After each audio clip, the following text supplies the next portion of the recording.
नमस्कार मित्रों, चैनल विश्व बाहु में आपका पुनः स्वागत है। आज हम चर्चा करेंगे युवाओं की ज्वलंत समस्या बेहतर आजीविका पाने के उपायों के संबंध में। यूँ तो वर्तमान परिवेश में जहाँ जनसंख्या विस्फोट से पूरा जगत जूझ रहा है, हमारे देश की भी यही समस्या है और आजीविका के साधन दिन प्रतिदिन कम होते जा रहे हैं। प्रत्येक युवा शिक्षा पूर्ण होने के पश्चात मनचाही आजीविका के लिए भरसक प्रयास करते हैं, किंतु वो अधिकांशतः असफल रहते हैं। फलस्वरूप कुंठाग्रस्त होते हैं और या तो अपराध जगत की ओर मुड़ जाते हैं या फिर निराश जीवन व्यतीत करते हैं। पहली बात तो बात शुरू करने के पहले बताना चाहूँगा कि कड़ी मेहनत के अलावा कोई विकल्प नहीं है। ये जितने भी ज्योतिषी उपाय बताए जा रहे हैं, ये आपके आत्मविश्वास को दृढ़ करने, परिस्थितियों को आपके अनुकूल बनाने तथा आपकी मनोवृत्ति को उसी अनुरूप ढालने की कोशिश है जो आपको सफलता की सीढ़ियों तक ले जा सके। साथ ही सबसे पहले आवश्यक है युवा मित्रों को एकांत में चिंतन करके ये तय करना कि इनका पैशन क्या है, आपका पैशन क्या है, कौन सा ऐसा काम है जिसे आप करने लग जाए तो आप खाना पीना भूल जाए तब भी आपको आनंद आए। इसके बाद जब आपको पता लग जाए तो आप उसमें से अपने लक्ष्य को निर्धारित करें जो आपकी क्षमता और मानसिक व शारीरिक स्तर के अनुरूप हो। दूसरी चीज़, आजकल युवाओं में साइबर एडिक्शन बहुत ज़्यादा बढ़ता जा रहा है। व्हाट्सएप,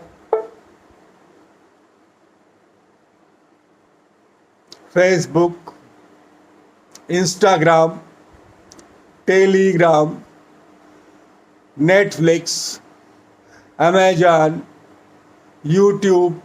मैं ये नहीं कहता कि इससे ज्ञानवर्धक चीज़ें या कैरियर ओरिएंटेशन के लिए बूस्टर नहीं मिलता, किंतु होता यह है कि अधिकांशतः लोग सस्ते मनोरंजन और कूड़ा कचरा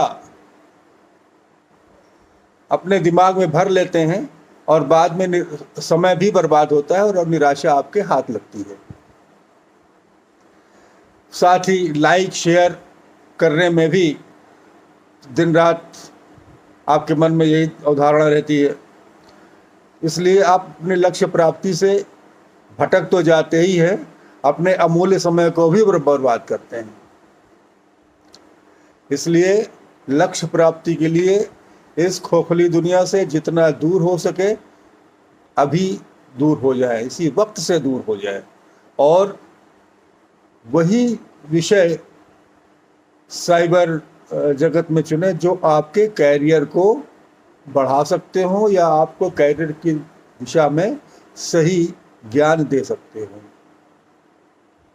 साथ ही बहुत से फेसबुक फ्रेंड हैं, बहुत से आपके क्लास के मोहल्ले के मित्रों की मंडली में काफ़ी लोग ऐसे हैं जो सिर्फ आपका समय और पैसा बर्बाद करते हैं और जब आप लक्ष्यहीन होकर निराश होकर भटकते हैं, आपका साथ छोड़कर चले जाते हैं। ऐसे मित्रों से तुरंत दूर हो। जैसा कि पहले कहा गया था कि संस्कृत में काक चेष्टा बकोध्यानम श्वान निद्रा तथैव च अल्पाहारी गृहत्यागी विद्यार्थी। तो विद्यार्थी की जगह हम कहते हैं लक्ष्यार्थी पंच लक्षणा। कहने का आशय यह है कि आपको अपने कैरियर के प्रति फोकस करके कठिन परिश्रम करना होगा। अब आगे हम आते हैं ज्योतिषी विवेचन में। इसके लिए किसी विद्वान ज्योतिषी, आजकल के पाखंडियों से इतर, जिसको इस बात का पूरा ज्ञान हो, जिसको ज्योतिष की वैज्ञानिकता भी पता हो और जो आपकी कुंडली का सही और सटीक विश्लेषण करने में सक्षम हो, उसको अपनी कुंडली दिखावें और उसमें ये देखें कि आपके दशमेश की स्थिति क्या है। यदि दशमेश कमज़ोर है या छठवें, आठवें, 12वें भाव में है, नीच का है, लग्न अष्टांश या उदयांश में है, तब आपको नौकरी पाने में दिक्कतें आती हैं। साथ ही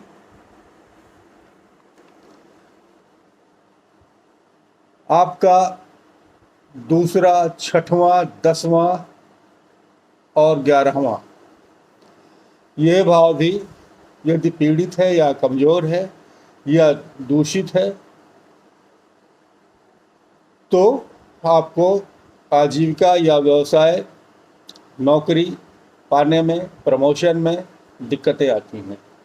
इसलिए सबसे पहले अपने दशमेश से संबंधित जो देवी देवता हों उनकी ज्योतिषी विश्लेषण के पश्चात उनका पूजन करें। अपने दूसरे, छठवें, 10वें और 11वें भाव के स्वामियों को बल देने के लिए लाल किताब में दिए हुए उपायों का प्रयोग करें। इसको हम अगले वीडियो में विस्तार से बताएंगे। अभी कुछ संक्षिप्त बातें करते हैं जो ज्योतिषीय उपाय भी हैं और आपके व्यक्तित्व को विकसित करने में अपूर्व फलदायक है। साथ ही ये भी देखना होगा कि आपका कहीं सप्तमेश, नवमेश और पंचमेश ये दूषित तो नहीं है। यदि दूषित सप्तमेश है, शुक्र नीच का है, तो व्यक्ति कैरियर की तरफ नहीं, क्षणिक आमोद प्रमोद में व्यस्त होकर के अपना जीवन बर्बाद करता है। तो इससे संबंधित ग्रहों की शांति आवश्यक है। सर्वप्रथम प्रतिदिन पीपल वृक्ष पर, जैसे अपने बुजुर्गों को प्रणाम करते हैं वैसे ही उनकी जड़ पर प्रणाम करें अपने हाथों का स्पर्श करके, और प्रतिदिन जल चढ़ाएं। और साथ ही इन सब के करने के पूर्व प्राणायाम, कपालभाति और भ्रामरी कम से कम 15 मिनट रोज अवश्य करें। इससे आपके सोचने की क्षमता में वृद्धि, तर्क की शक्ति में वृद्धि और शारीरिक स्वास्थ्य में वृद्धि होगी। गुरुवार के दिन प्रत्येक ऐसे व्यक्ति को जिसका गुरु प्रभावित है, दूसरे, छठवें, 10वें, 11वें घर का मालिक है किंतु कमजोर है, तो इन्हें चाहिए कि गाय को केला खिलाएं, या अगर कहीं बंदर हो तो उनको चने या और केले का सेवन कराएं। ये उपाय आपको नौकरी में सहायता प्रदान करेगा। विशिष्ट रूप से भगवान शिव, काल भैरव और शनि ये नौकरी, व्यवसाय, आजीविका, प्रमोशन में विशेष रूप से कृपा देते हैं। इनका विशेष योगदान रहता है। तो शिवलिंग में दूध और चावल के साथ जल का अर्पण, भगवान शिव की पूजा, अगर कर सकते हैं तो रुद्राभिषेक करें, अन्यथा गरीबी की हालत में, बेरोजगारी की हालत में वो नहीं कर सकते तो मात्र भगवान शिव का स्मरण करें और उस समय अपने मन में कल्पना करते हुए अपने अभीष्ट लक्ष्य की भी, मनोकामना की पूर्ति की याचना करते रहें। यह 41 सोमवार तक करना होगा। यदि आपके दूसरे, छठवें, 10वें, 11वें भाव में सूर्य है और वो कमजोर, अस्त या पीड़ित है, तो आपको रोजी रोजगार पाने में, व्यवसाय के चलाने में, प्रमोशन में, मन चाहे स्थानांतरण में अवश्य दिक्कतें आएंगी। या तो सफलता मिले तो बहुत न्यून मिलेगी, या आपको अपने परिश्रम का 40% प्राप्त होगा, या स्थानांतरण बहुत जल्दी होंगे और मनचाही जगह पर नहीं हुए। इसका एक अचूक और अमोघ प्रयोग है। प्रत्येक दिवस सूर्योदय के पहले उठकर स्नान कर लें और गीले लाल अंगोछे या लाल वस्त्र, जाड़े के दिनों में आप गीला वस्त्र नहीं पहन पाएंगे, अतः लाल वस्त्र धारण करके तांबे के लोटे में जल भरकर हल्दी, चावल, रौली, 2 लौंग डालकर, साथ ही प्रत्येक दिवस के लिए 21-21 मिर्च के दाने पुड़िया बना के रख लें और उस 21 मिर्च के दानों को भी उस जल में डाल दें। सूर्योदय होते ही, जैसे ही सूर्य क्षितिज से ऊपर आते हैं, उनको सम्मुख खड़े होकर प्रणाम करते हुए लोटे को ऊपर उठाकर अर्घ्य देना प्रारंभ करें और इस बात का ध्यान रखें कि आपकी आंख उस जलधार के मध्य से होकर सूर्य बिंब को देखे और उस समय सूर्य भगवान का मंत्र ओम घृणी आदित्याय नमः श्री या ओम घृणी सूर्याय नमः श्री का उच्चारण मन ही मन करते रहें और साथ ही अपनी इच्छित मनोकामना की पूर्ति की भी याचना करते रहें।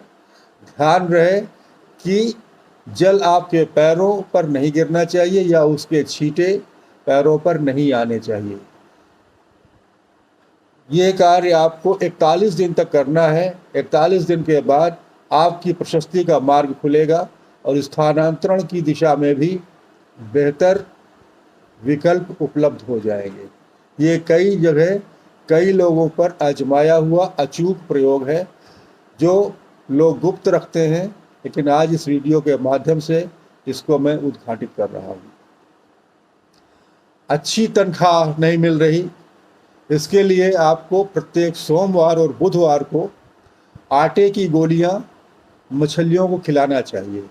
बेहतर हो कि अनार की कलम से आटे की गोलियों में अपना नाम और इच्छित कार्य का एक शब्द लिख करके गोली बना करके मछलियों को दें। ये प्रायः बड़ी नदी पर किनारे किया जाए, शाम को जब सूर्य अस्त हो रहे होते हैं उस समय किया जाए तो अति उत्तम रहेगा। साथ ही जिन लोगों की बौद्धिक शक्ति कमज़ोर हो गई है, निर्णय लेने की क्षमता नहीं है, अक्सर कन्फ्यूज़न रहता है, उन्हें भगवान गणेश का उच्छिष्ट गणपति का मंत्र है ओम वक्रतुंडाय दंष्ट्राय क्लीं ह्रीं श्रीं वर वरद सर्वजनम में वशवानय स्वाहा। ये मंत्र भगवान गणेश के सामने त्राटक करते हुए और मन में इच्छित कार्य की कामना करते हुए जपना चाहिए। साथ ही प्रातः उठने पर भगवान गणेश की श्वेत बिंब की प्रतिमा, उनको साक्षात अपने सामने होने की कल्पना करते हुए और उन पर मन ही मन त्राटक करते हुए इच्छित कार्य का मन ही मन याचना करते हुए उपरोक्त मंत्र का 21 बार जाप करने से आपको सही दिशा, सही मार्ग मिलना प्रारंभ हो जाता है। और जो लोग खासकर कर्क या सिंह या धनु राशि के हैं या लग्न के हैं, उनको प्रत्येक मंगलवार के दिन भगवान हनुमान की पूजा अवश्य करनी चाहिए और उनके दाहिने पैर के अंगूठे से लाल तिलक लेकर अपने माथे पर लगाना चाहिए और उनको समर्पित भाव से और पूर्ण ब्रह्मचर्य धारण करते हुए अपने लक्ष्य की याचना करनी चाहिए। साथ ही बजरंग बाण का और हनुमानाष्टक का पाठ करने के साथ साथ ओम हरि मरकटाय फट स्वाहा, ये पंचमुखी हनुमत कवच का एक लाइन का मंत्र है। इसको करते रहने से आपकी दिशा और दशा सुधरेगी। आज बस इतना ही। अगले वीडियो में इसी के और उपायों को और क्यों असफल होते हैं उपाय, इसके बारे में चर्चा करूंगा। तब तक स्वस्थ रहें, सुरक्षित रहें, आपका प्रगति मार्ग प्रशस्त हो। इस वीडियो को लाइक, शेयर और सब्सक्राइब बटन दबा करके प्रोत्साहित करने का प्रयास करें, ये आपसे अनुरोध है। साथ ही नोटिफिकेशन बेल को दबा देंगे तो आपको हमारी वीडियो की जानकारी मिलती रहेगी। बहुत बहुत धन्यवाद। आज स्वतंत्रता दिवस है, आपको स्वतंत्रता दिवस की, अमृत महोत्सव की असीम अशेष शुभकामनाएं। बहुत बहुत आभार।